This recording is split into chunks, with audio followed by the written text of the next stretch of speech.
क्या आपने कभी तैरते हुए पत्थरों के पुल के बारे में सुना है? एक ऐसा पुल जो दो देशों को जोड़ता है, जिसे बंदरों और भालुओं की सेना ने बनाया था। यह राम सेतु की कहानी है, जिसे एडम्स ब्रिज भी कहा जाता है, जो भारत और श्रीलंका को जोड़ने वाले लाइमस्टोन शोल्स की एक चेन है। क्या यह सिर्फ एक कहानी है, पुरानी कल्पना का एक रूप, या इस अविश्वसनीय कहानी में कुछ सच्चाई भी हो सकती है? सदियों से लोग राम सेतु की कथा से मंत्रमुग्ध रहे हैं। प्रकृति के नियमों को चुनौती देने वाले इस तरह के ढांचे का विचार ही आश्चर्य और जिज्ञासा जगाता है। क्या यह असंभव लगने वाला पुल वास्तव में मौजूद हो सकता है? और अगर ऐसा है, तो इसमें कौन से रहस्य छिपे हैं? हमारे साथ जुड़ें, क्योंकि हम राम सेतु के रहस्य में उड़ान भरते हैं। इसके इतिहास, इसकी उत्पत्ति से घिरे विवाद और उन साक्ष्यों का पता लगाते हैं जो वैज्ञानिकों और इतिहासकारों को समान रूप से आकर्षित करते हैं। राम सेतु की कहानी रामायण से जुड़ी हुई है, जो हिंदू धर्म के सबसे प्रिय और पूजनीय ग्रंथों में से एक है। रामायण भगवान राम की कहानी कहती है, जो अपनी पत्नी सीता को राक्षस राजा रावण के चंगुल से छुड़ाने के लिए एक जोखिम भरी यात्रा पर निकलते हैं। कहानी के अनुसार भगवान राम को लंका पहुंचने के लिए समुद्र पार करना पड़ा, जहां सीता बंदी थी। इस कठिन बाधा को पार करने के लिए उन्होंने वानर भगवान हनुमान और उनके वफादार वनरों और भालुओं की सेना से मदद मांगी। सबने मिलकर तैरते हुए पत्थरों का एक पुल बनाया, जिनमें से प्रत्येक पर राम का नाम लिखा था, जिससे वे समुद्र पार कर सके और अंततः रावण को हरा सके। राम सेतु का अस्तित्व सदियों से बहस का विषय रहा है। क्या यह एक प्राकृतिक संरचना है, जियोलॉजी का एक खेल, या यह एक प्राचीन उत्कृष्ट इंजीनियरिंग का प्रमाण है, हमारे पूर्वजों की बुद्धि का प्रमाण? दोनों पक्षों के ठोस तर्कों के साथ बहस जारी है।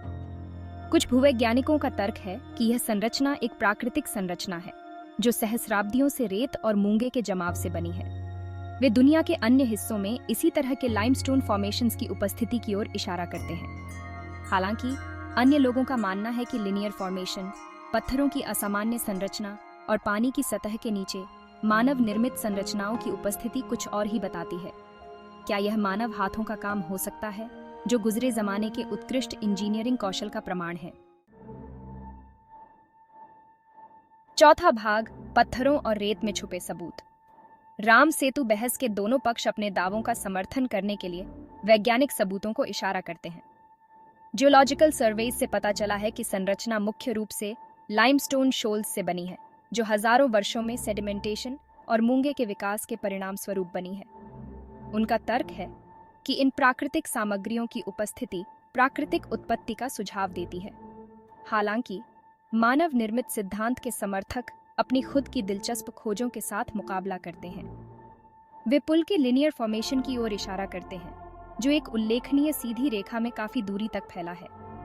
उनका तर्क है कि ऐसा सटीक संरेखण प्राकृतिक रूप से होने की संभावना नहीं है। इसके अलावा वे संरचना के भीतर सावधानीपूर्वक आकार और रखे गए ड्रेस्ड स्टोन्स प्रतीत होने की उपस्थिति पर प्रकाश डालते हैं।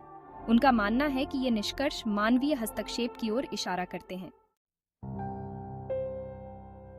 पांचवां भाग, मानव प्रतिभा के पक्ष में दलीलें। मानव निर्मित सिद्धांत के लिए शायद सबसे सम्मोहक साक्ष्य सतह के नीचे है। मरीन आर्कियोलॉजिस्ट्स ने राम सेतु के आसपास के पानी में डूबी हुई प्राचीन संरचनाओं के अवशेषों की खोज की है। उनका मानना है कि ये संरचनाएं एक प्राचीन पुल की नींव हो सकती हैं, जो अब समुद्र में खो चुकी हैं।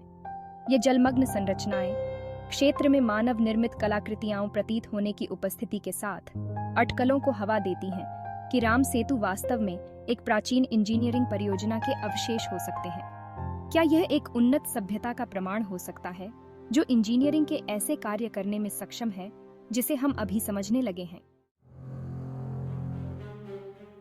छठा भाग, रहस्य से पर्दा उठाते हुए। राम सेतु की उत्पत्ति को लेकर बहस खत्म होने से बहुत दूर है। जबकि वैज्ञानिक प्रमाण सुराग प्रदान करते हैं, इसने अभी तक कोई निश्चित उत्तर नहीं दिया है। राम सेतु का रहस्य हमारी कल्पनाओं को मोहित करना जारी रखता है, मिथक और वास्तविकता के बीच की रेखाओं को धुंधला करता है। चाहे एक प्राकृतिक अजूबा हो या मानव सरलता का प्रमाण, राम सेतु विश्वास की स्थायी शक्ति और लहरों के नीचे छिपे रहस्यों का प्रबल प्रतीक है। यह एक अनुस्मारक है कि हमारे ग्रह में अभी भी ऐसे रहस्य छिपे हैं जिनका पता लगाया जाना बाकी है, कहानियां सुनाई जानी बाकी हैं। सातवां भाग, अतीत का पुल, भविष्य का सवाल। जैसा कि हमने देखा, राम सेतु की कहानी मिथक, इतिहास और वैज्ञानिक जांच से बनी एक टेपेस्ट्री है। जबकि इसकी उत्पत्ति को लेकर बहस जारी है, एक बात निश्चित है, राम सेतु अपार सांस्कृतिक और ऐतिहासिक महत्व का स्थल है। आप क्या मानते हैं? क्या राम सेतु एक प्राकृतिक अजूबा है, प्रकृति की विस्मयकारी शक्ति का प्रमाण है, या यह मानव सरलता का प्रमाण है, हमारे प्राचीन अतीत का पुल? अपने विचार साझा करें और हमें बताएं कि आप क्या सोचते हैं।